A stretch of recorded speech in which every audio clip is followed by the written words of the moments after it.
เที่ยงคืนเกิดเพลิงขึ้นในพระนครไหม้ตั้งแต่ท่าทรายติดลามมาถึงสะพานช้างคลองข้าวเปลือกแล้วเข้ามาป่ามะพร้าวและป่าโทนป่าทานป่าทองป่ายาวัดราชบูรณะวัดพระศรีมหาธาตุเพลิงไปหยุดอยู่เพียงวัดฉัตรทันติดกุฏิวิหารและบ้านเรือนที่เพลิงไหม้ครั้งนั้นมากกว่า10,000 หลังในเวลากลางวันนั้นฝ่ายพญากำแพงเพชรซึ่งตั้งค่ายอยู่หน้าวัดพิชัยจนถึงชุมนุมพรรคพวกพลทหารไทยจีนประมาณหนึ่งสับด้วยเครื่องสรรพวุธกับทั้งนายทหารผู้ใหญ่คือพระเชียงเงินหนึ่งหลวงพรหมเสนาหนึ่งหลวงพิชัยอาสาหนึ่งหลวงราชเสนาหนึ่งขุนอภัยภักดีหนึ่งเป็น5 นายขุนหมื่นกับผู้น้อยอีกหลายคนจัดแจงคิดกันจะยกทัพหนีไปทางตะวันออกแต่หลวงสรเสรีนั้นหาไปด้วยไม่พาพรรคพวกหนีไปอื่นพอฝนหาใหญ่ตกเป็นชัยมงคลพญากำแพงเพชรก็ยกกองทัพออกจากค่ายวัดพิชัยเดินทัพไปทางบ้านหานตาพอเวลาพบค่ำฝ่ายกองทัพพม่ารู้ก็ยกติดตามมาทันได้ต่อรบกันเป็นสามารถทัพพม่าต้านทานไม่ได้ก็ถอยกลับไปจึงเดินทัพไปทางบ้านเข้าเม่าถึงบ้านสัมบัณฑิตพอเวลาเที่ยงคืนวันนั้นประมาณ2 ยามเศษจึงแลเห็นแสงเพลิงไหม้ในกรุงก็ให้หยุดทัพอยู่ที่นั่นรุ่งขึ้นวันอาทิตย์ขึ้น5 ค่ำเดือนยี่จึงเดินทัพไปถึงบ้านโพสังหารฝ่ายพม่ายกติดตามไปอีกจึงให้หยุดทัพตระเตรียมจะคอยรับกองทัพพม่ายกไปได้ต่อรบกันเป็นสามารถทัพพม่าแต่พ่ายไปเก็บได้เครื่องศัตราวุธเป็นอันมากจึงเดินทัพไปหยุดแรมอยู่หน้าบ้านพรานนกพอเวลาเย็นพวกทัพแก้วกล้าทหารออกไปเที่ยวหาอาหารพบกองทัพพม่ายกติดตามมาอีกเป็นประมาณ 2,000 จึงกลับมาแจ้งแก่พญากำแพงเพชรพญากำแพงเพชรก็ขึ้นม้ากับม้าทหาร4 ม้าออกรับทัพพม่าก่อนจัดพลทหารทั้งปวงยกแซงเป็นปีกกาออกทั้ง2 ข้างเข้าตีประนาบทัพพม่าและทัพม้าพม่า30 ม้าซึ่งมาหน้านั้นแตกล่นถอยหลังลงไปหาทัพใหญ่ก็พากันแตกพ่ายไปพวกสแก้วทหารทั้งปวงเห็นอานุภาพพญากำแพงเพชรเป็นอัศจรรย์ก็ชวนกันสรรเสริญว่านายเรามีบุญเห็นจะได้เป็นกษัตริย์จะก่อกู้แผ่นดินคืนขึ้นได้เป็นแน่แท้ก็ยังเกรงอำนาจยิ่งขึ้นกว่าแต่ก่อนเรื่องของพญากำแพงเพชรกับนายทหารม้า4 คนรบชนะพม่า30 คนนี้เป็นเรื่องแสดงถึงน้ำใจกำลังใจของคนที่คิดจะสู้และต้องสู้ได้ถึงแม้จะมีคนน้อยกว่ากันมากเท่ากับ1-6ก็ตามโพธิสัตว์ฝ่ายปราบองค์หนึ่งได้กล่าวคำกลอนไว้ให้ได้จิตอันสรรเสริญว่า1-6ชูฮกต้องยกให้ท่านเจนศิลป์ใต้เต้าเรากำเตียได้คือให้ยิ่งใหญ่ไทยต้องเชียร์คิดเฉลี่ย1-6ยกฝีมือเต๋านั้นหรือคือเลิศประเสริฐแท้แปลได้แน่ทางโลกก็ลือชื่อทางธรรมนั้นโพธิญาณการบรรลือความหมายหรือมากนักจะบรรยายก็เป็นคำกลอนจากสุริยะอินทราชาจากพระราชพงศาวดารฉบับราชหัตถเลขาเล่ม2ตอน1หน้า454มาพูดถึงปลายแผ่นดินสมเด็จพระที่นั่งสุริยามาลินรู้ถึงศักราช1129 ปีกุลนพศกถึงณวันอังคารขึ้น9 ค่ำเดือน5วันเนาสงกรานต์วันกลางพม่าจุดเพลิงเผาฟื้นเชื้อใต้รากกำแพงตรงหัวรอริมป้อมมหาชัยและพม่าค่ายวัดกาล้อมวัดนางปลื้มและค่ายอื่นๆทุกค่ายจุดปืนใหญ่ปืนป้อมและหอรบยิงเข้ามาในกรุงพร้อมกันตั้งแต่เวลาบ่าย3 โมงเศษจนพบค่ำพอกำแพงที่จุดเชื้อฟืนเผารากนั้นสุดลงหน่อยหนึ่งถึงเวลา2 ทุ่มจึงให้จุด ปืนสัญญาณขึ้นพลพม่าทุกด้านทุกกองซึ่งเตรียมไว้ก็เอาบันไดพาดที่กำแพงสุดและที่อื่นๆรอบพระนครพร้อมกันก็ปีนเข้ากรุงได้ในเพดานนั้นและจุดเพลิงขึ้นทุกตำบลเผาเย่าเรือนอาวาสและพระราชวังทั้งปราสาทราชมณฑีแสงเพลิงสว่างดังกลางวันแล้วเที่ยวไล่จับผู้คนค้นลิบเอาทรัพย์เงินทองสิ่งของทั้งปวงต่างๆแต่พระเจ้าแผ่นดินนั้นหนีออกนอกเมืองลงเรือน้อยไปกับมหาดเล็ก2 คนไปเล่นซ่อนอยู่ในสุมทุมไม้ใกล้บ้านจิกข้างวัดสังฆาวาสมหาดเล็กนั้นก็ทิ้งหนีไปอื่นอดอาหารอยู่แต่พระองค์เดียวพระม่าหาจับได้ไม่จับได้แต่พระวงศานุวงศ์ไปไว้ทุกค่ายเดนเมียวกับนายทัพนายกองทั้งปวงก็ให้ขนเอาปืนใหญ่น้อยในพระนครได้ปืนใหญ่น้อย1,200 เศษปืนนกสับเป็นหลายหมื่นเอาลงบรรทุกเรือกับทุกขุนนางครอบครัวราชดรชายหญิงประมาณ30,000 เศษที่หนีไปซุ่มซ่อนอยู่ในป่าดงดิบและไปณหัวเมืองต่างๆก็เป็นอันมากและได้พระราชทรัพย์ในท้องพระคลังและสิ่งของทองเงินก็มากก็ยักย้ายทรัพย์สินลงเล่นซ่อนฝังไว้พม่าก็เขี่ยนตีอย่างเร่งเอาทรัพย์ให้ดำขุดเอาสิ่งของทองเงินได้บ้างไม่ได้บ้างและฆ่าฟันตายเสียก็มากกว่ามากแล้วพม่าก็เอาเพลิงสุมแหลมเอาทองคำซึ่งแผ่หุ้มองค์พระพุทธรูปยืนใหญ่ในพระวิหารหลวงวัดพระศรีสันเพชรดารามนั้นขนเอาเนื้อทองคำไปทั้งสิ้นและจัดแจงเก็บรวบรวมเอาทรัพย์มาไว้ทุกทัพทุกค่ายเผาอยู่ถึง90 วัน10 วัน9 วัน10 วันนะครับแล้วก็ยกไปเมืองมะตมะนะครับก็เป็นเรื่องราวในตอนที่นำเล่าถึงจดหมายเหตุแล้วก็นำเล่ามาถึงบทที่3เงินตรา5 ตำลึงระหว่างเวลาจราจรพระราชพงศาวดารฉบับพระราชหัตถเลขาเล่ม2 ตอน 1 หน้า460กล่าวถึงขณะที่เมื่อกรุงยังไม่เสียแก่พม่านั้นฝ่ายพญากำแพงเพชรเขียนศิลป์ยกทัพหนีไปจากกรุงแต่ในเดือนยี่ปีจออัตศกได้รบกับพม่าซึ่งยกติดตามไปถึง4 ครั้งครั้นพม่ายกกลับไปแล้วจึงโดนทัพร่วงแขวงเมืองชลบุรีไปถึงตำบลนาเกลือแขวงเมืองบางละมุงขณะนั้นนายกรมเป็นนายชุมนุมคุมไพร่พลอยู่ที่นั่นคอยสกัดจะต่อรบและพญากำแพงเพชรขึ้นขี่ช้างพลายถือปืนนกสับรางแดงพร้อมด้วยพลทหารแห่แวดล้อมหน้าหลังตรงเข้าไประหว่างพลนายกรมซึ่งมาตั้งสกัดอยู่นั้นด้วยเดชบารมีบันดาลให้นายกรมเกรงกลัวเดชานุภาพวางอาวุธเสียสิ้นทั้งพวกพลพากันมานอนนบอ่อนน้อมยอมเป็นข้าแล้วนำทัพไปหยุดหน้าที่มีหนองน้ำพญากำแพงเพชรจึงให้เงินตรา5 ตำลึงเป็นรางวัลแก่นายกรมแล้วก็ให้โอวาทสั่งสอนให้ตั้งอยู่ในยุติธรรมสุจริตเงินตรา5 ตำลึงเงินนี้ควรคิดพญากำแพงเพชรเขียนศิลป์ท่านเอาเงินที่ไหนมาให้เป็นรางวัลแก่นายกรมเวลานั้นบ้านเมืองทุกเห็นไปทุกบ้านเมืองศึกมาล้อมเมืองถึง3 ปีเบี้ยหวัดเงินปีของข้าราชการก็ไม่สมบูรณ์รายได้ทางทำสวนทำนาค้าขายก็ไม่มีเพราะไม่มีเวลาจะทำมัวแต่คิดเรื่องศึกมาติดบ้านท่านได้เลื่อนเป็นพญากำแพงเพชรก็ไม่กี่วันท่านก็คุมพรรคพวกหนีออกจากกรุงตัวนายทหาร 5-6 นายพลทหารไทยจีนในพงศาวดารว่า 1,000 แต่ในจดหมายเหตุความทรงจำของกรมหลวงนรินทรเทวีว่า500 คนกองเสบียงอาหารก็ไม่ได้มีเพราะจะหนีออกมาจะยกหม้อข้าวหม้อแกงเครื่องใช้ไม้สอยเอามาด้วยได้อย่างไรอย่างดีก็จะมีแต่ข้าวตากใส่ไถ่มากินกลางทางคนละไถ่เท่านั้นลูกน้องอย่างน้อย500 กว่าคนจะเอาที่ไหนกินกลางทางเมื่อข้าวในไถ่หมดจะเอาเงินที่ไหนให้รางวัลนายกรมตั้ง5 ตำลึง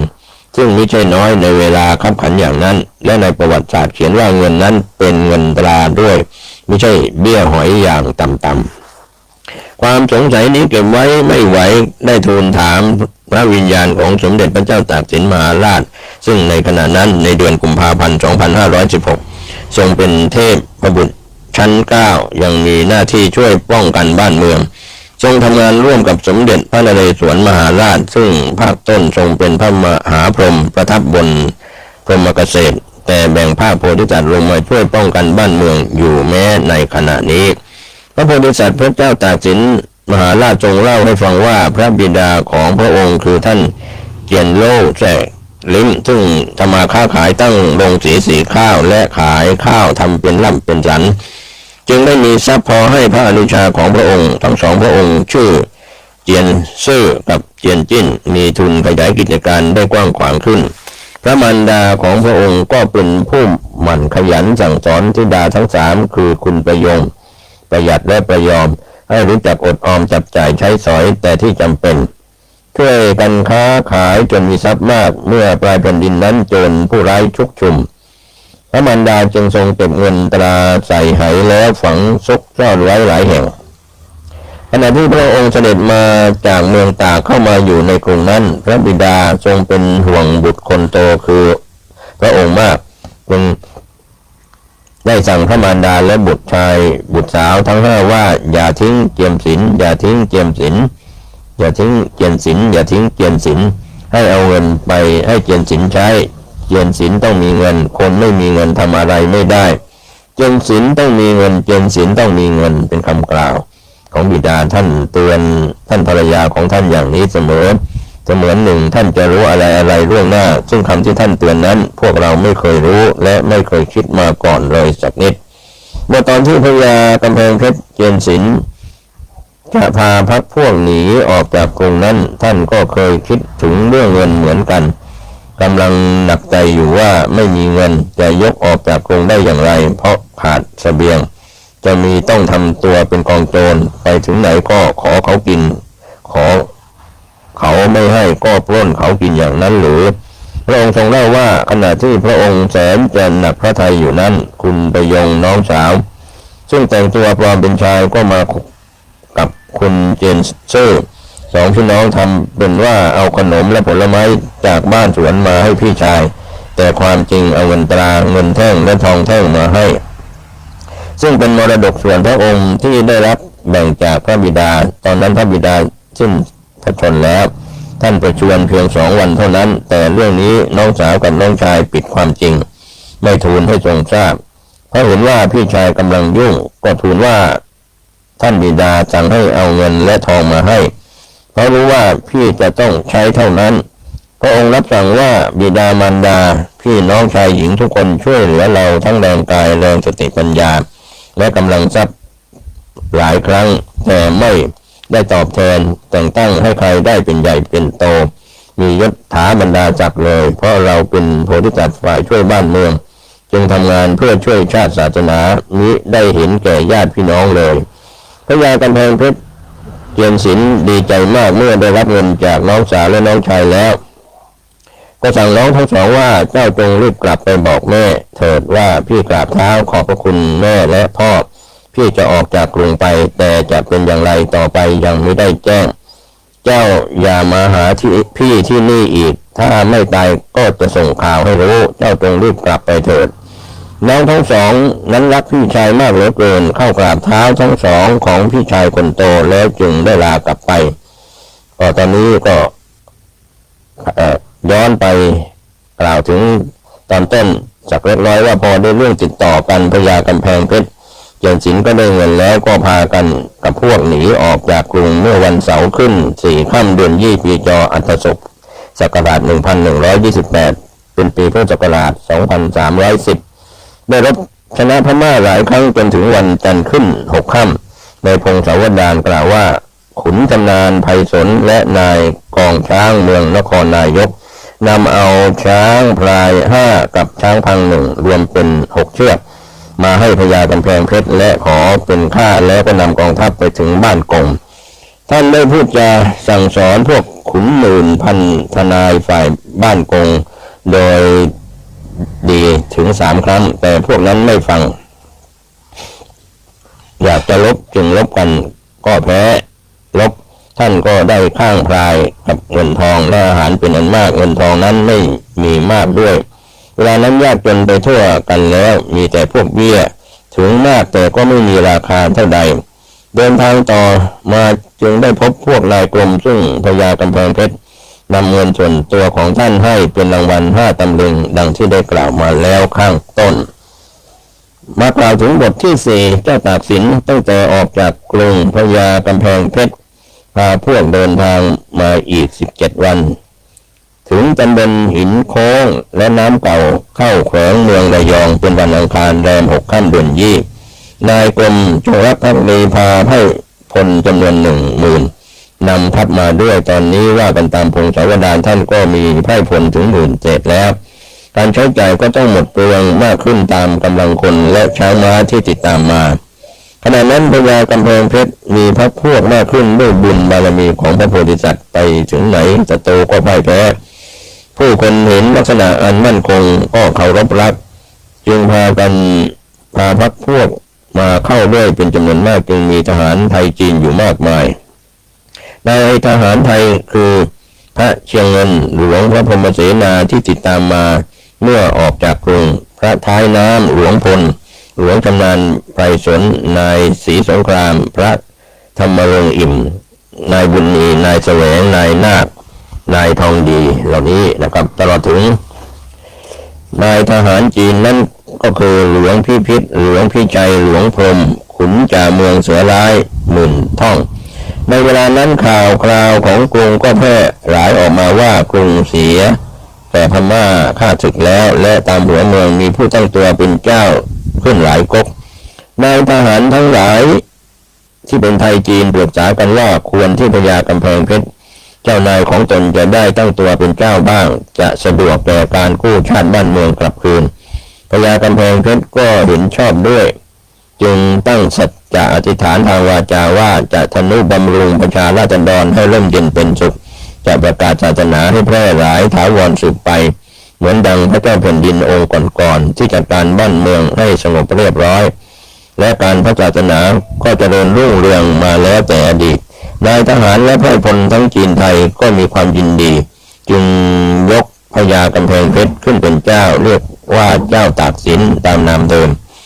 แล้วรับประสาทอย่างหัวเมืองเอกในครั้งนั้นพระระยองบุญเมืองได้ถวายข้าวสาร1 เกวียนเจ้าตากสินได้ประทานปืนนกสับคาบศิลาแก่พระระยอง1 กระบอกพรรคพวกพระระยองชุดร้ายต่อเจ้าตากสินจึงทำลายค่ายเสียสิ้นเจ้าตากสินจัดให้มีนายบุญมีมหาดเล็กซึ่งเป็นน้องภรรยาของพญาจันทบูรณ์ไปเกลี้ยกล่อมพี่เขยแต่พญาจันทบูรณ์ไม่เชื่อฟังและไม่ซื่อตรงเพราะเชื่อคนยุเจ้าตากสินจึงสั่งทหารเข้าตีเอาเมืองได้และจับได้ครอบครัวทรัพย์สิ่งของทองเงินเป็นปืนใหญ่น้อยและเครื่องสัตราวุธต่างๆมากจึงเสด็จยับยั้งอยู่ในเมืองจันทบูรณ์นั้นชั่วระยะหนึ่งเจ้าตากสินนั้นมีพระทัยเมตตาเป็นที่ตั้งก่อนที่จะให้ทหารรบเอาเมืองจันทบูรณ์นั้น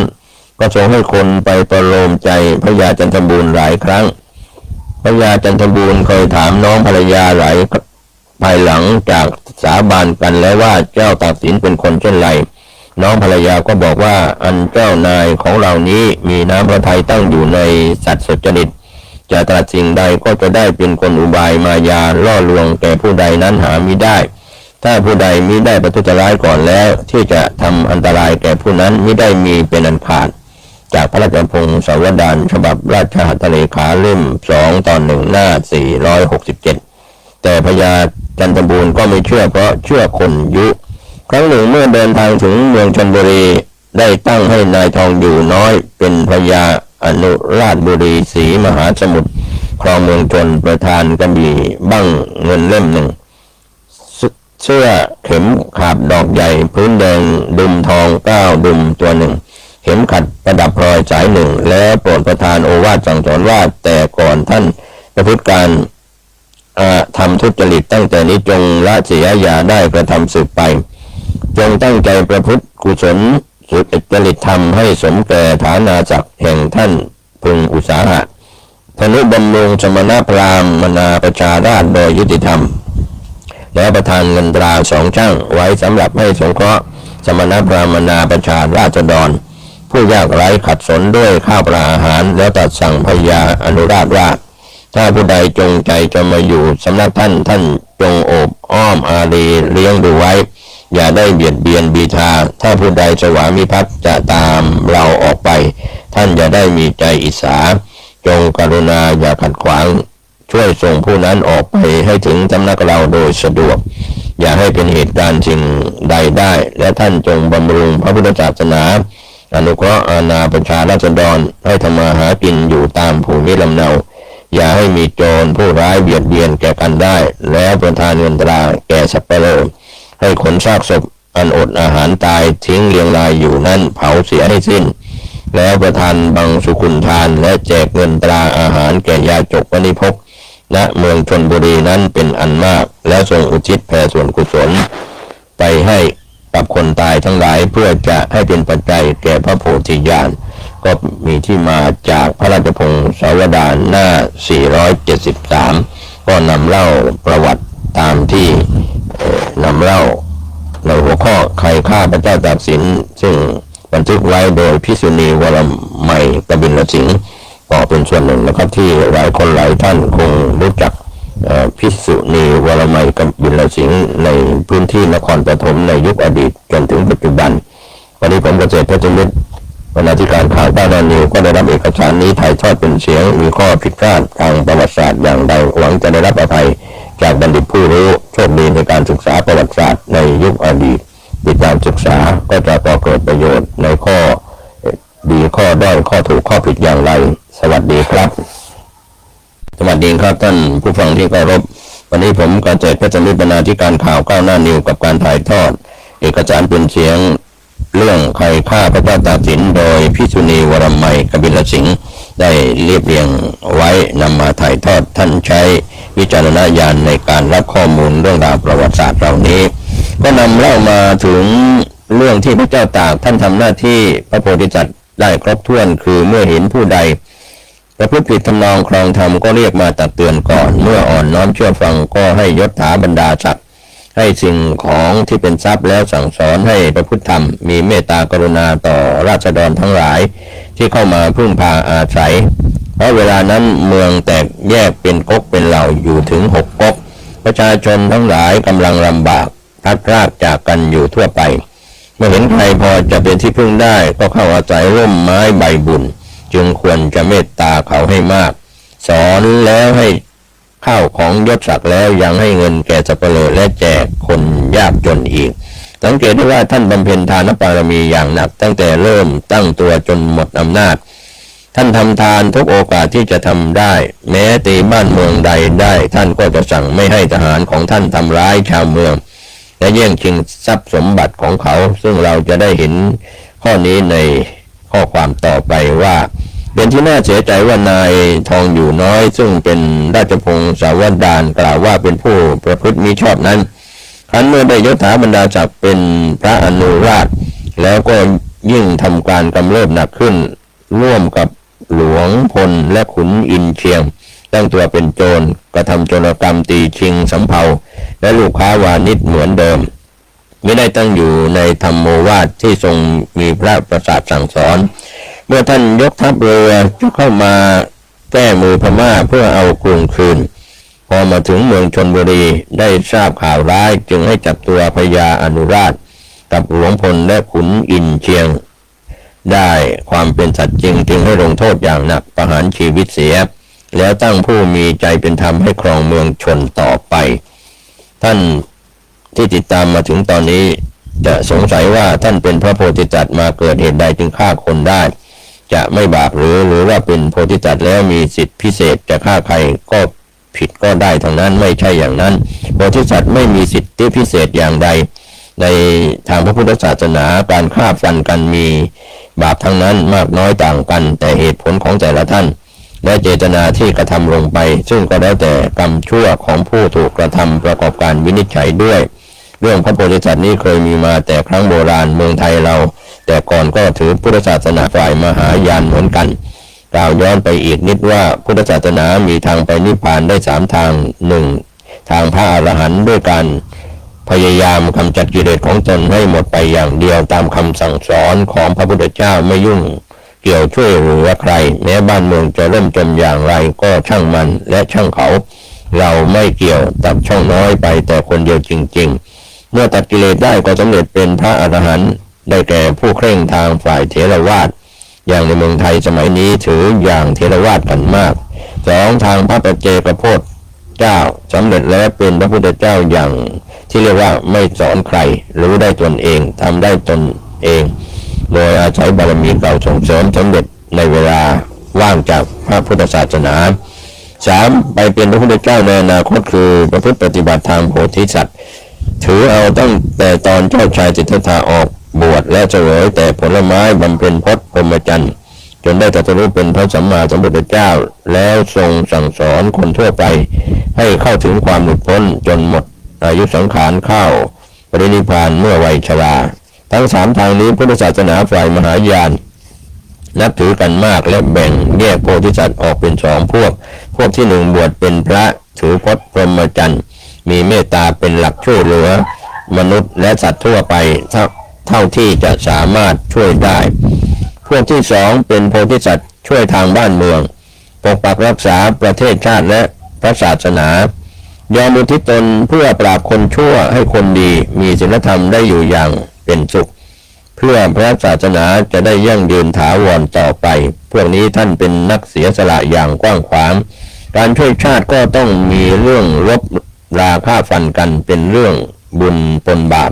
ซึ่งท่านก็รู้เหมือนอย่างที่เทพบุตรเทพธิดาขึ้นไปทูลพระโพธิสัตว์เทพบุตรเย็นศีลพระโพธิสัตว์เย็นศีลท่านก็รู้ว่าถ้ารับเชิญลงมาปราบยุคเข็นท่านจะต้องทำงานซึ่งเป็น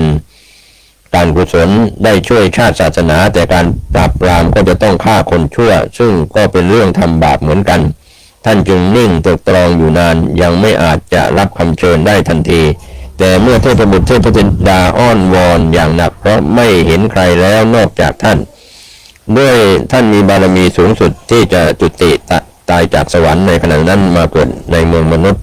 เพื่อเห็นแก่พระศาสนาท่านจึงยอมจุติตายจากสวรรค์มาเกิดในท้องครรภ์ของท่านมารดาซึ่งมีนามว่านกเอี้ยงดังที่ได้กล่าวแล้วในตอนต้นเรื่องของพระโพธิสัตว์นี้ยังมีมากก็จะได้กล่าวในตอนหน้าครับก็เป็นเรื่องราวที่กล่าวถึงในบทที่4ผ่านไปส่วนบทที่5จีนเจี้ยมนายสำเภาใหญ่ได้กล่าวถึงพระโพธิสัตว์เจ้าตากสินนั้นท่านเป็นผู้เข้มแข็งและเด็ดขาดเมื่อจะทำการใหญ่แล้วแม้แต่ชีวิตของท่านเองก็มิได้อะไรเช่นเมื่อครั้งพญาจันทบูรณ์มิได้มีสัจจะต่อท่านนั้นท่านสั่งทหารไทยจีนให้กินข้าวให้อิ่มเหลือนั้นให้เททิ้งให้หมดในคืนนั้นจะเข้าตีเอาเมืองจันทบูรณ์ให้ได้ให้เข้าไปกินข้าวเช้าในเมืองถ้าไม่ได้จันทบูรณ์ก็ให้ตายเสียพร้อมกันเถิดพอถึงเวลาท่านก็สั่งทหารไทยจีนเข้าประจำทุกด้านเงียบๆท่านทรงช้างพระที่นั่งชื่อพังคีรีบัญชรขับเข้าทำลายประตูเมืองแต่ชาวเมืองก็สู้อย่างหนักยิงปืนใหญ่น้อยลงมาดังหาฝนควานท้ายช้างกลัวลูกปืนจะต้องพระองค์จึงเกี่ยวช้างพระที่นั่งให้ถอยออกมาท่านทรงพระพิโรธเงื้อพระแสงดาบขึ้นจะฟันคอควานท้ายร้องขอชีวิตท่านก็เอากฤษแทงช้างเจ็บก็พุ่งเข้าทำลายประตูเมืองพังลงทหารหน้าช้างพอเข้าไปในเมืองได้ก็ปากโห่ร้องเฮโรขึ้นพร้อมกันตามที่ได้สัญญาณกันไว้กับกองทหารที่ซุ่มเงียบอยู่ทหารทุกกองก็เข้าไปกินข้าวในเมืองจันทบูรณ์ได้ตามที่ท่านกะไว้นี่ก็เป็นเรื่องที่แสดงให้เห็นว่าไม่ว่างานสิ่งใดหัวหน้าต้องลงมือก่อนและอย่าย่อท้อกลัวตายถ้าท่านถอยช้างออกมาเพราะกลัวปืนที่ไหนประตูเมืองจะพังลงได้เมื่อเข้าเมืองไม่ได้ก็ไม่ได้กินข้าวเช้าในเมืองเท่านั้นเรื่องทหารไทยจีนนี้มีอยู่ในกองทัพของพระเจ้าตากสินตั้งแต่ต้นจนปลายชีวิตของท่านการที่มีทหารจีนจงรักภักดีต่อท่านมากกว่าแผ่นดินใดๆนั้น คงเป็นเพราะชาวจีนนับถือว่าท่านเป็นหลานจีนโดยท่านปู่ของท่านเป็นจีนนอกมีนามว่าเจียนศูนย์แซ่ลิ้มเป็นจีนแต้จิ๋วท่านย่ามีนามว่าส่วนจูเป็นจีนบิดาท่านเป็นลูกจีนในไทยมีนามว่าเจียนโลบรรดาท่านเป็นไทยมีนามว่านกเอี้ยงท่านมีนามว่าเจียนศิลป์เป็นพี่ชายของเจียนซื่อและก็เจียนจิ้นส่วนน้องหญิงทั้งสามท่านบรรดาตั้งนามว่าประยงประหยัดและก็ประยอมดังที่กล่าวไว้แล้วในตอนต้นพวกลูกจีนในเมืองไทยครั้งนั้นสวามิภักดิ์อยู่กับท่านเจ้าตากสินเป็นจำนวนมากทุกคนหวังพึ่งใบบุญของท่านทั้งนั้นกองทัพของท่านจึงเข้มแข็งด้วย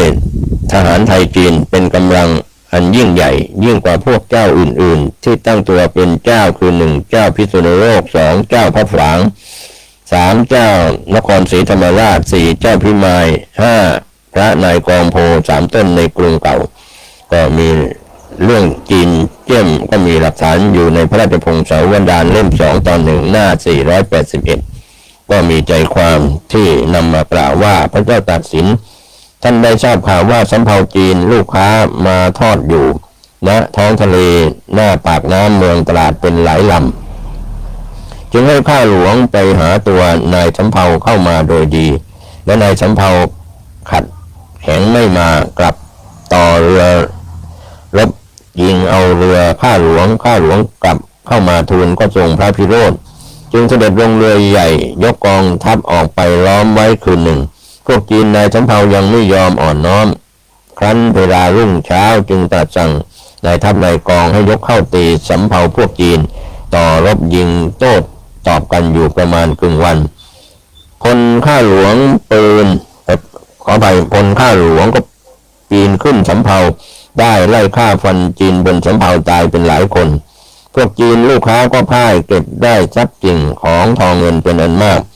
และจีนเจี้ยมผู้เป็นใหญ่นายสำเภาทั้งปวงก็อ่อนน้อมยอมสวามิภักดิ์นำบุตรีคนหนึ่งมาถวายจีนเจี้ยมคนนี้จะมีบทบาทต่อไปข้างหน้าก็ได้ติดตามต่อไปก็กล่าวต่อเรื่องของเจ้าตากสินครั้นให้ทหารและพลเรือนช่วยกันต่อเรือได้100 ลำเสร็จแล้วก็ได้ทราบข่าวที่แน่นอนว่ากรุงศรีอยุธยาเสียแก่พม่าฆ่าศึกและพม่ากวาดเอาทรัพย์สมบัติผู้คนพระประยุรญาติของพระเจ้าแผ่นดินกลับไปเมืองพม่าเป็นอันมากประชาราษฎรและสมณชีพราหมณ์ได้รับความลำบากกันอย่างถึงที่สุดแล้วโจรผู้ร้ายก็ชุกชุมไปทั่วหัวระแหงบรรดาหัวเมืองต่างๆเมื่อขาดพระเจ้าแผ่นดินก็กำเริบต่าง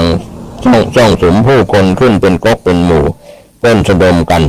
แย่งกันชิงกันอยู่และทางกรุงเก่านั้นพม่าให้พญานายกองเฝ้าอยู่ส่วนที่ธนบุรีนั้นพม่าให้เจ้าทองอินรักษาไว้ครั้นเดือน11 ปีกุลจึงทรงยกทัพเรือและทหารไทยจีนประมาณ 5,000 จากเมืองจันทบูรณ์แล่นเรือมาทางปากน้ำและเข้าสมุทรปราการถึงเมืองธนบุรี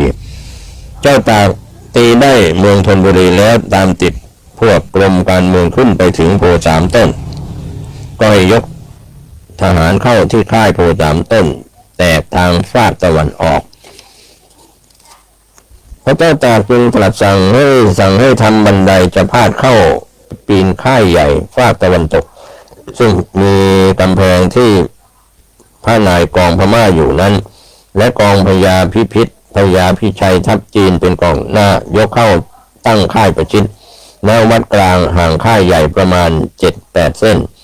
ครั้นรุ่งขึ้นอีกวันหนึ่งจึงดำรัสให้ทัพจีนกองหน้าเข้าตีค่ายพระนายกองของพม่าก็คุมพลทหารออกต่อรบกันตั้งแต่เช้าจนเวลาเที่ยงพวกพระนายกองพม่าพ่ายหนีเข้าค่าย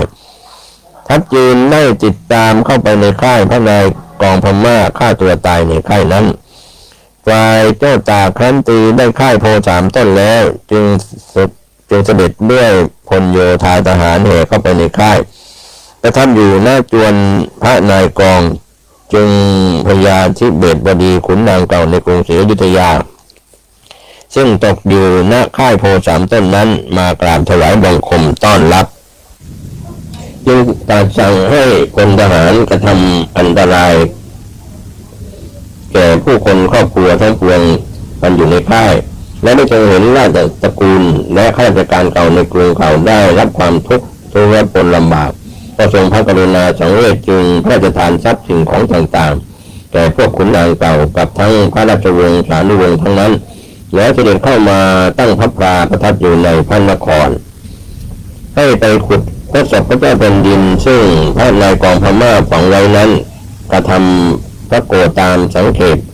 ใส่พระศพและให้ตั้งเครื่องพระเมรุหุ้มด้วยผ้าขาวแล้วเชิญบรมโกศตั้งที่ในพระเมรุบูชาสักการะพอสมควรไปเที่ยวนิมนต์พระสงฆ์ซึ่งเหลืออยู่บ้าง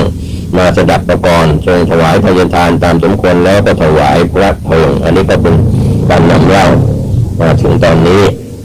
ต่อไปก็เป็นบทที่6แผ่นดินสมเด็จพระเจ้ากรุงธนบุรีจากพระราชพงศาวดารฉบับราชหัตถเลขาเล่ม2ตอน2หน้า2ลุศักราช1130 ปีชวดสำริดที่ศกจึงท้าพญาข้าราชการจีนไทยผู้ใหญ่ผู้น้อยทั้งปวงก็ปรึกษาพร้อมกันอัญเชิญเสด็จเถลิงถวัลย์ราชสมบัติเป็นบรมกษัตริย์ผ่านพิภพลีลาและกรุงธนบุรีตั้งขึ้นเป็นราชธานีสืบไปทรงพระกรุณาให้แจกจ่ายอาหารแก่ราษฎรทั้งหลายซึ่งอดโซอนาถาทั่วสีมามณฑลเปลี่ยนกลนกันมารับพระราชทานมากกว่าหมื่นบรรดาข้าราชการฝ่ายพลเรือนไทยจีนทั้งปวงนั้นได้รับพระราชทานข้าวสารเสมอคนละถังกินคนละ20 วันครั้งนั้นยังหาผู้ใดทำไร่นาไม่อาหารกันดานมากนักสำเภาบรรทุกข้าวสารมาแต่เมืองพุทธไทยมาศจำหน่ายถังละ3 บาท4 บาท5 บาทบ้างทรงพระกรุณาให้ซื้อแจกคนทั้งปวงโดยพระราชอุตสาหะโปรดเลี้ยงสัตว์โลกพระราชทานชีวิตไว้มิได้อะไรแก่พระราชทรัพย์แล้วก็แจกจ่ายเสื้อผ้าเงินตราไพ่ฟ้าประชาชนจะนับมิได้และทรงพระกรุณาโปรดชุบเลี้ยงแต่งตั้งขุนนางข้าราชการผู้ใหญ่ผู้น้อยครบตามตำแหน่งฐานานุศักดิ์เหมือนแต่ก่อนและโปรดตั้งเจ้าเมืองกรมการให้ออกไปครองหัวเมืองใหญ่น้อยซึ่งอยู่ในพระราชอาณาเขตใกล้ๆนั้นทุกๆเมืองให้ตั้งเรียกกล่อมจ้องสุมอาณาประชาราษฎร์ซึ่งแตกฉานซ่านเซนไปนั้นให้กลับมาอยู่ตามภูมิลำเนาเหมือนแต่ก่อนทุกบ้านทุกเมืองขณะนั้นพญาที่เป็นพระมหามนตรีก็กราบทูลพระกรุณาว่าจะขอไปรับหลวงยกบัตรราชบุรีผู้พี่นั้นเข้ามาถวายตัวทำราชการจึงโปรดให้ออกไปรับเข้ามาแล้วทรงพระกรุณาโปรดตั้งให้เป็นพระราชรินในขณะนั้นบรรดานายชุมนุมทั้งปวงทั้งคุมพักพวกตั้งอยู่ในแขวงอำเภอหัวเมืองต่างๆและรบพุ่งชิงอาหารกันอยู่แต่ก่อนนั้นก็สงบราบคาบลงทุกๆแห่งมิได้เบียดเบียนกันสืบไปต่างเข้ามาถวายตัวเป็นข้าทูลละอองธุลีพระบาทได้รับพระราชทานเงินทองเสื้อผ้าและโปรดชุบเลี้ยงให้เป็นขุนนางในกรุงและหัวเมืองบ้านเมืองก็สงบปราศจากโจรผู้ร้าย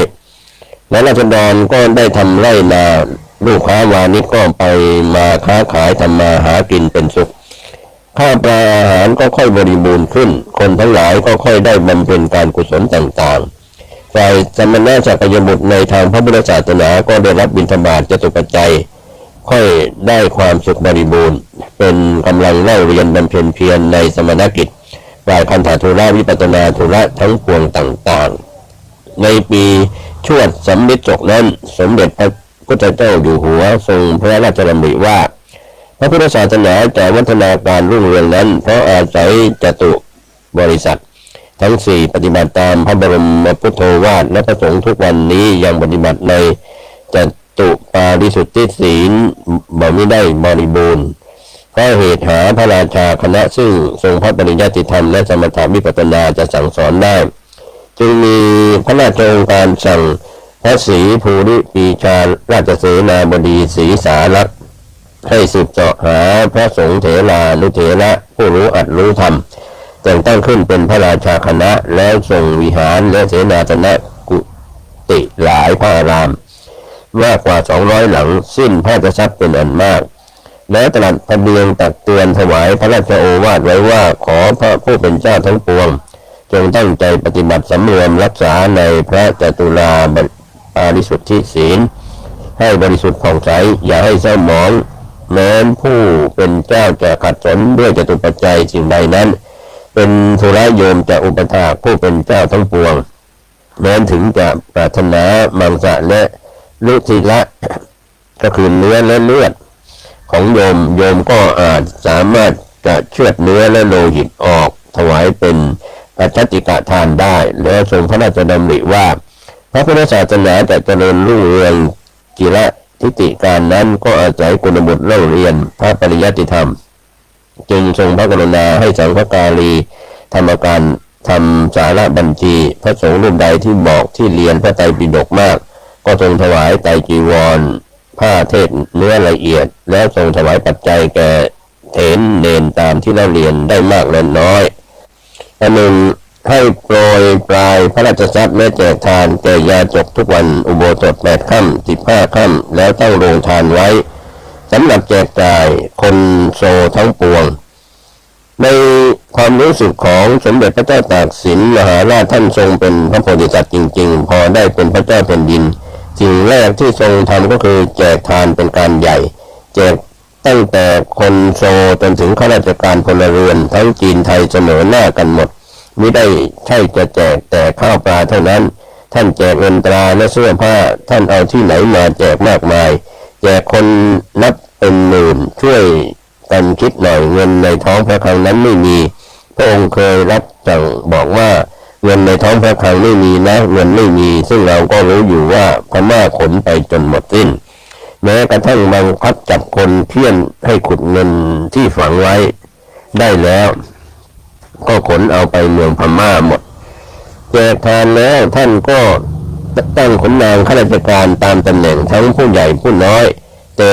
มิได้มีการตั้งพระญาติพระวงศ์ของท่านเลยสักคนเดียวนี่จึงเห็นได้ว่าท่านเกิดมาช่วยชาติบ้านเมืองจริงๆไม่ใช่เกิดมาเพื่อเห็นแก่ตัวไม่ใช่เกิดมาเพื่อญาติพี่น้องแต่เกิดมาเพื่อชาติจริงๆเท่านั้นท่านไม่ได้เคยลืมเรื่องพระศาสนาเลยพอตั้งขุนนางและแจกทานเสร็จก็ทรงหันมาเอาพระทัยใส่พระสงฆ์องค์เจ้าที่อยู่ที่เรียนอาหารการฉันสบงจีวรทรงเอาพระทัยใส่พระราชทานสิ่งของทุกอย่างให้เจ้าพนักงานจัดการถวายจนครบถ้วนโดยสมบูรณ์ แล้วทรงถวายสัจจะว่าแม้พระคุณเจ้าจะต้องการเนื้อหนังมังสาและโลหิตก็จะเฉือนถวายว่าแม้พระคุณเจ้าจะต้องการดังกล่าวก็ดูเถอะเราเข้าใจได้ศึกษาเรื่องนี้เสร็จเรื่องของพระแล้วท่านก็ยังนิวายเป็นห่วงคนยากคนจนอีกจึงให้โปรยทานพระราชทรัพย์ให้แก่คนทุกข์ยากและให้ตั้งลงทานให้คนโซทั้งปวงให้ได้กินอาหารทุกวันพระ8 ค่ำและ15 ค่ำสาธุในปีชวดสำมิตรศกนั้นสมเด็จพระเจ้าตากสินมหาราชได้ยกกองทัพขึ้นไปตีเมืองพิษณุโลกซึ่งเจ้าเมืองตั้งตัวเป็นพระเจ้าพิษณุโลกอยู่ได้รบกันเป็นสามารถต้องกระสุนปืนของข้าศึกที่พระชงซ้ายจึงเสด็จถอยทัพกลับธนบุรีพอหายประจวนได้ข่าวว่าพม่ามอญปลัดนายกองค์ค่ายโพ3 ต้นหนีขึ้นไปเข้าพวกกรมหมื่นเทพพิพิธซึ่งตั้งตัวเป็นเจ้าพิมายจึงเสด็จยกทัพหลวงขึ้นไปตีเมืองนครราชสีมาทรงชนะศึกโปรพระราชทานเลื่อนข้าราชการนายทหารมากนายตั้งพระราชลินผู้พี่ให้เป็นพญาอภัยรณฤทธิ์จางวางพระตำรวจฝ่ายขวาตั้งพระมหามนตรีผู้น้องเป็นพญาอนุชิตราชาจางวางพระตำรวจฝ่ายซ้ายก็เป็นเรื่องราวที่นำเล่ามาถึงในตอนนี้ก็คงยังไม่จบลงคงจะได้นำเสนอวันนี้ผมเกษตรเพชรนิตบรรณาธิการข่าวก้าวหน้านิวก็ได้ถ่ายทอดเอกสารเป็นเสียงในเรื่องของใครฆ่าพระเจ้าตากสินโดยผู้เรียบเรียงตำรานี้โดยพิษุณีวรมัยกบิลสิงห์ข้อมูลทางประวัติศาสตร์ถูกต้องไม่ถูกต้องอย่างไรท่านผู้ฟังโปรดใช้วิจารณญาณ ทำความเข้าใจเพื่อสร้างสติปัญญาทุกคนทุกท่านได้รับรู้รับทราบโดยทั่วหน้ากันสวัสดีครับสวัสดีครับท่านผู้ฟังที่เคารพวันนี้ผมเกษตรเพชรสมิทธิ์บรรณาธิการข่าวก้าวหน้านิวกับการทำหน้าที่รายงานหนังสือดีไข่ฆ่าพระเจ้าตากสินโดยภิกษุณีวรมัยกบินสิงห์ซึ่งได้เรียบเรียงไว้และนำถ่ายทอดจากตัวหนังสือมาเป็นเสียงโดยภิกษุณีวรมัยกบินสิงห์โดยได้รับเอกสารหนังสือนี้จากท่านศาสตราจารย์พิเศษประเสริฐอยู่เจริญดีอดีตรองอธิบดีผู้พิพากษาภาค7อดีตรองอธิบดีผู้ได้รับเอกสาร11 มกราคม 2568 เป็นวันเด็กวันเสาร์นะครับก็รับรายงานแล้วก็รายงานไปบ้างแล้วพูดถึงในส่วนของราชพงศาวดารฉบับพระราชหัตถเลขาเล่ม2 ตอน 2 หน้า 12ก็มีเรื่องราวที่กล่าวต่อจากตอนที่ผ่านมาว่ามีผู้เป็นโจทก์ฟ้องกล่าวโทษสมเด็จพระสังฆราชว่าแต่ครั้งอยู่ในค่ายพระนายกองโพ3 ต้นนั้นได้คิดอ่านกับพระนายกองบอกให้เร่งรัดเอาทรัพย์แก่ชาวเมืองซึ่งตนอยู่ในค่ายสอว่าผู้นั้นมั่งมีทรัพย์มากขันกราบทูลพระกรุณาขึ้นตามคำโจทก์ฟ้องจึงดำรัสให้พญาพระเสด็จชำระถามสมเด็จพระสังฆราชพระสังฆราชไม่รับจึงโปรดให้พิสูจน์ลุยเพลิงชำระตัวให้บริสุทธิ์เห็นความจริงและสมเด็จพระสังฆราชแพ้แต่พิสูจน์เพลิงจึงดำรัสให้ศึกเสียอันหนึ่งสามเณรสิทธิพระนภรัตน์ก็มาฟ้องกล่าวโทษว่าพระนภรัตน์ซ่องเสพเมถุนธรรมทางเวชมรรคแห่งตนจึงโปรดให้พิจารณารับเป็นสัตว์ให้ศึกเสียแล้วเอามาตั้งเป็นหลวงธรรมรักษาเจ้ากรมสังฆการีก็มีข้อความตอนหนึ่งกล่าวว่าดูเถอะคนทำความผิดอย่างหน้าบัดสีอย่างนั้นยังทรงโปรดชุบเลี้ยงบางคนว่าโลกกามราคะให้มีเมียแล้วก็หายบ้าโทษเบากว่าฆ่าคนและเป็นโจรอันนี้ก็เป็นข้อความตอนหนึ่งของผู้เขียนคือภิกษุณีวรมัยกบิลสิงห์นะครับในปลายปีฉลูเอกศกนั้นบังเกิดทุพพิฆภัยข้าวยากหมากแพงข้าวสารเป็นเกวียนละ2 ชั่งอาณาประชาราษฎร์ขัดสนกันดารอาหารหนักจึงทรงพระกรุณาให้ข้าทูลละอองธุลีพระบาทผู้ใหญ่น้อยพร้อมกันทำนาปรังทุกแห่งทุกตำบลทรงพระกรุณาโปรดตั้งให้พญาพิชัยจีนเป็นที่โกษาธิบดีให้ลงไปตั้งค่ายรับกองทัพเมืองพุทธไทยมาศณพระประแดงแต่ข่าวศึกนั้นเงียบไปทรงโปรดชุบเลี้ยงเจ้าหญิงซึ่งเป็นพระญาติครั้งกรุงเก่าไว้หลายคนบางคนทำชั่วก็ถูกลงโทษหนักเมื่อพิจารณารับเป็นสัตว์ในปีนั้นทรงพระกรุณาตั้งพระราชชนนีสมเด็จพระพันปีหลวงกรมพระ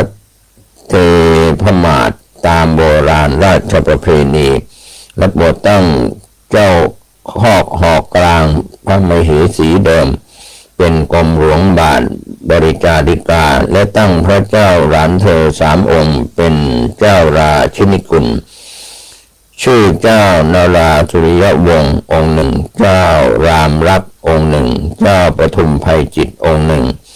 และพระเจ้าลูกเธอใหญ่พระองค์เจ้าจุ้ยกับพระเจ้าหลานเธอเจ้าแสงเจ้าบุญจันทร์2 องค์นั้นยังหาได้พระราชทานพระนามไม่ที่มาจากพระราชพงศาวดารหน้า14เรื่องพระราชชนนีพระพันปีหลวงกับพระมเหสีเดิมและโอรสนัดดานี้ต ต้องพลัดพรากจากกันไปเมื่อตอนบ้านเมืองเป็นจลาจลทรงให้ข้าเก่าที่ติดตามมาออกสืบหาจนพบจึงเชิญเสด็จมาประทับในวังพระราชชนนีและพระมเหสีเดิมได้ทรงขุดเงินทองที่แอบซ่อนฝังไว้ในโรงสีข้าวเอาขึ้นมาได้หลายไหและได้ถวายไว้ใช้ในเวลาจำเป็นด้วยเรื่องนี้พระวิญญาณของท่านซึ่งทรงเป็นเทพบุตรโพธิสัตว์ได้ตรัสเล่าว่าพระชนนีและพระน้องสาวที่มีนามว่าประโยงนั้นได้ช่วยเก็บเงินเก็บทองส่งเสียให้ใช้สอยหลายครั้งและพระโอรสนัดดานั้นยังไม่ได้ทำดี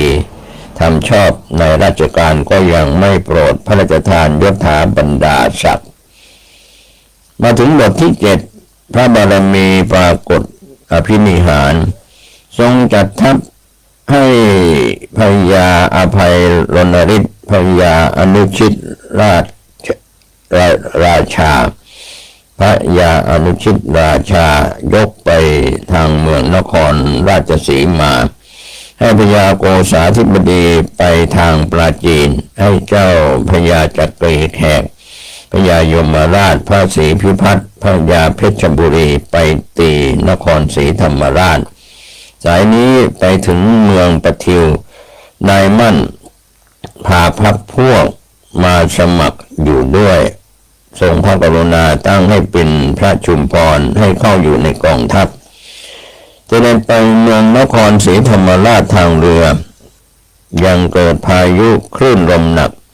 และเรือรบข้าราชการในกองหลวงและกองหลังบ้าง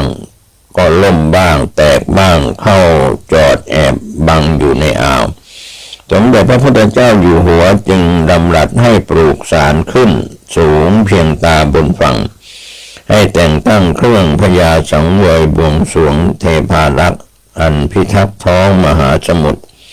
ให้จุดธูปเทียนกระทำสักการะบูชาและทรงตั้งพระสัตยาธิษฐานเอาคุณพระศรีรัตนตรัยเป็นที่ตั้งกับทั้งพระบารมีซึ่งทรงบำเพ็ญมาแต่บุพชาติและในปัจจุบันขอจงบันดาลให้คลื่นลมสงบในบัดนั้นด้วยเดชะอำนาจพระราชกฤษฎีกาธิการอภินิหารบารมีเป็นมหัศจรรย์คลื่นลมนั้นก็สงบสงัดราบคาบเห็นประจักษ์ในขณะทรงพระสัตยาธิษฐานและเรือพระที่นั่งและเรือข้าราชการทั้งหลายล้วนเป็นเรือรบน้อยๆก็ไปได้ในมหาสมุทรหาอันตรายมิได้ที่มาจากพระราชพงศาวดารเล่ม2ตอน2หน้า18มากล่าวถึงหน้า22เมื่อเข้าเมืองนครได้จึงทรงพระกรุณาให้มีกฎประกาศไปทั่วทั้งกองทัพห้ามมิให้ไพร่พลไทยจีนทั้งปวงฆ่าโคกระบือและข่มเหงสมณชีพราหมณ์อาณาประชาราษฎร์ให้ได้ความเดือดร้อนทรงพระราชศรัทธาให้สังฆการีธรรมการไปนิมนต์ภิกษุเถรเณรรูปชีทั่วทั้งในเมืองนอกเมืองมาพร้อมกันทรงถวายข้าวสารองค์ละถังเงินตราองค์ละบาทที่ขาดผ้าสบงจีวรก็ถวายทุกๆองค์แล้วส่งแจกยาจกวณิพกทั้งปวงเสมอคนละสลึงทุกๆวันอุโบสถทรงพระกรุณาให้จ้างพวกข้าละอองธุลีพระบาททั้งฝ่ายทหารพลเรือนให้ปฏิสังขรณ์พระอุโบสถวิหารการประเรียนและพระระเบียงศาลากุฏิในพระอารามใหญ่น้อยเป็นหลายพระอารามสิ้นพระราชทรัพย์เป็นอันมากแล้วให้มีการมโหรสพสมโภชเวียนพระเทียนพระมหาธาตุเจดีย์ใหญ่ในเมืองนครนั้นครบ3 วันให้เจ้านาราสุริวงศ์ไว้ครองเมืองนครศรีธรรมราชแล้วดำรัสให้ราชบัณฑิตจัดพระไตรปิฎกลงบรรทุกเรือเชิญเข้ามานกรุงแต่พอจำลองได้ทุกๆพระคัมภีร์แล้วจึงเชิญออกมาทรงไว้ตามเดิม ครั้นถึงเดือน4ปลายปีฉลูเอกศกจึงเสด็จยกพระยุหโยธาทัพบกทัพเรือกลับคืนยังธนบุรีจึงทรงพระกรุณาโปรดตั้งพระอาจารย์ศรีเป็นสมเด็จพระสังฆราชแล้วดำรัสให้จ้างช่างจานพระไตรปิฎกจนสิ้นที่มีฉบับสิ้นพระราชทรัพย์เป็นอันมากอาจารย์ศรีแต่แรกอยู่วัดพนัญเชิงหนีพม่ามาอยู่ที่นครศรีธรรมราชจำเดิมแต่นั้นมาพระพุทธศาสนาก็ค่อยวัฒนาการรุ่งเรืองเฟื่องฟูขึ้นเหมือนแต่ก่อนแล้วสมเด็จพระเจ้าอยู่หัวก็เจริญพระราชกฤษฎีเจริญพระราชกฤษฎาธิคุณไพบูลย์พินโยภาพยิ่งขึ้นไปใต้ฟ้าข้าแผ่นดินก็ค่อยมีความผาสุกสนุกสบายบริบูรณ์คงคืนขึ้นเหมือนเมื่อครั้งแผ่นดินกรุงเก่ายังปกติอยู่นั้นครั้งนั้นมีข่าวลือออกไปว่าสมเด็จพระเจ้าแผ่นดินเสด็จออกไปเมืองนครศรีธรรมราชบัดนี้ที่วงคตเสียแล้วพระอนุชิตราชารีบยกกองทัพมาถึงลพบุรีพญาโกษาทูลให้พระเจ้าอยู่หัวทรงทราบก็ทรงพระพิโรธตรัสถามพญาอนุชิตราชาว่าจะเป็นกบฏหรือ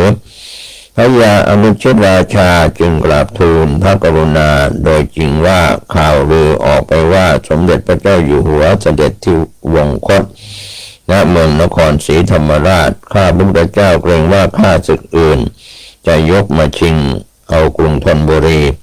จึงรีบกลับมาหวังจะรักษาแผ่นดินไว้นอก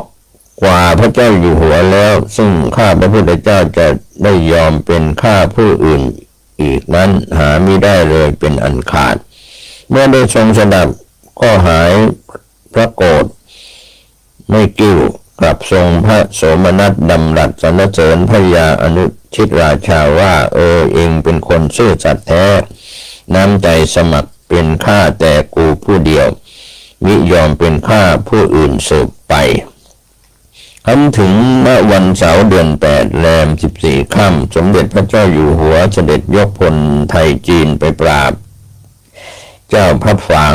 ทางเหนือครั้งนั้นข้าวแพงถึงเกวียนละ3ชั่ง